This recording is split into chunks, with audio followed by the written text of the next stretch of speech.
Hey YouTube, Wireless Hotshot here, and this is a review of the Camilio H30 Toshiba 1080p video camera. First off, let's go ahead and talk about the design. It has just a normal shape, this has a 3-inch touch screen. It's responsive. It's not quite as responsive as an iPhone or something like that. If you're used to that, it's less responsive, but it is pretty responsive. It has a scroller for navigating through. You just scroll the thing, and it navigates through the menus and stuff like that. Output ports, like the output for 1080p and a USB for charging and whatnot. They're covered by this little flap, which covers it up so it's not water can seep in there if any water gets in the contact with it. And the holding strip, the holding for where you hold it, it has a goes like this. Very comfortable. It doesn't even feel like I'm holding it when I am using it, so which is really good. Very comfortable. Let's talk about the video and audio quality of this camera. First of all, it records up to 1080p. Like I said, it's a 1080p camera with only 720p stabilization. And I just found out that when you record in stabilization, it will actually, or I think 720p or stabilization, I forget which one, it will actually zoom in like this far. So like on the side of the screen right here, it will zoom in that far. And so I would be like this close all of a sudden, even though I'm only sitting not that far away or that close, which I don't know why they do that, but it does do that when you record in 720. The audio sounds very nice in this, very clear. I've seen some reviews on it, and people said the audio sounds like crap, but if you can hear me, it sounds perfect. It should, I don't know if it has right and left.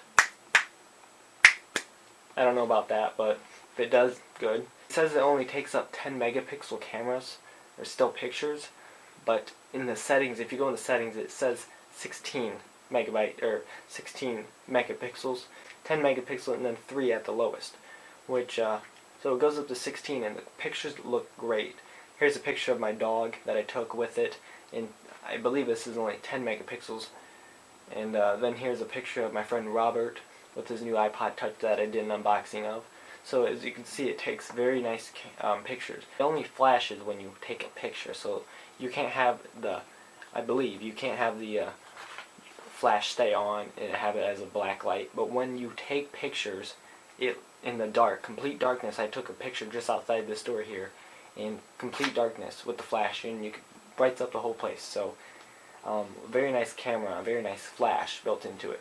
So the camera does have a zoom, of course, and it goes up to 5 times zoom, and then a digital zoom. I'll do a little test here with the remote included in the box. This is the first time I've used it, and I like it so far. Really very handy. So I'll go ahead and zoom in, and that's as far as it zooms in. I don't know if you can read my notes or something. And it does have very nice focus, as you can see, focused in very nicely. I don't know if you can read that, but it has a very nice focus built into it, which I love, because when I do up-close shots like this of my iPhone or something, you can see it without it being very blurry. Now the settings, something very popular maybe, like the menu settings, what you can do, what stuff you can add. It is not very descriptive, it's not very in-depth settings, but you can do stuff like change 720p, 480p, stabilization, black and white. If you're looking for a camera that has night vision and 1080p, this does not. This doesn't even have night vision. It does have 1080p though, of course I say again, but no night vision, which I was kind of disappointed because sometimes I want to record in the night, it'd be really cool. Now let's talk about the battery. Now on the second day I got this, I drove to school, and my friend Chris used this, and I was driving of course, and he was backseat recording more than 2 hours of straight 1080p recording, and he recorded 2 hours and the battery wasn't even half dead. So it lasts very, very, very long, and is rechargeable ion battery. So it's a battery pack, it's built in, it's not double A's, and you gotta spend a whole bunch of money on that stuff. you're saving a lot of money if you buy a camera like this. I want to talk about some likes, some things I really like about this camera. First of all, the touchscreen, 3-inch display with a touchscreen to navigate, and that I love that feature. I use it all the time. My most used feature, obviously, because I'm always messing with settings. And something else I like is the still picture quality for the camera. It has very nice, very high quality still pictures. Looks very great, and I've never had a camera of my own, so I'm glad this is my first camera, so it's very nice. And the focus, autofocus, again with this thing, the remote, very nice autofocus. If it zoom, there it is, focuses in very close. That's like 3 inches away from my the lens right there. And something also like is it comes with many cables, HDMI cable, composite for hooking up your TV and everything. It comes with a lot of cables that I use them all the time, so very useful. And the camera is very fast, like you know how fast it processes stuff. Very fast, very responsive, and I like that feature. The focus is autofocus. You don't have a real, you can set the exact focus, but like I did a test here, right here. You can see focus is in perfectly. You can see that very clearly, and then you can see it's blurring in the background, but it looks very nice. And you can do macro, so you can do a little bit of settings on how close you get. Now let's talk about some dislikes of this camera, some bad things about it.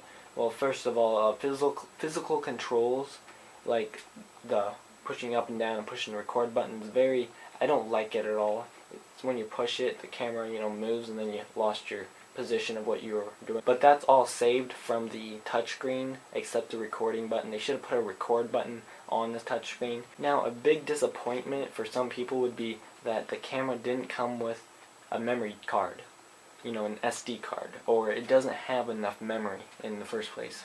From my understanding, it doesn't have enough memory to take just like very little video and very few pictures. But luckily for me, I got 8 gig stick, which is lasting a very, very long time, and it can hold up so a lot of content at once. Now, to wrap all this up, to recap, you know, if you should buy this or you shouldn't. Well, here's what I say. If you're like me and you want to make regular YouTube videos of it just sitting still, you're not shaking the camera like a movie or something.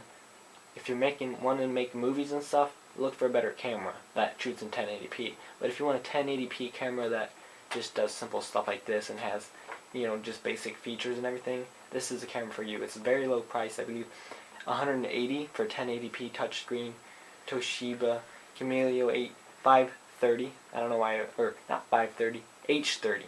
So if you're looking for something nice, this is a very nice camera for its price. And the remote, I don't know if I really talk about this much, but yes, the remote has a lot of the controls on there, the record button, everything. So the remote is very handy as well. So this is Wireless Hotshot. Be sure to subscribe because I'll be making a lot more videos. I'm thinking of buying an iPad maybe. Not giving it away, but buying one. I'll do a review and stuff like that. But until next time, this is Wireless Hotshot. Thanks for watching.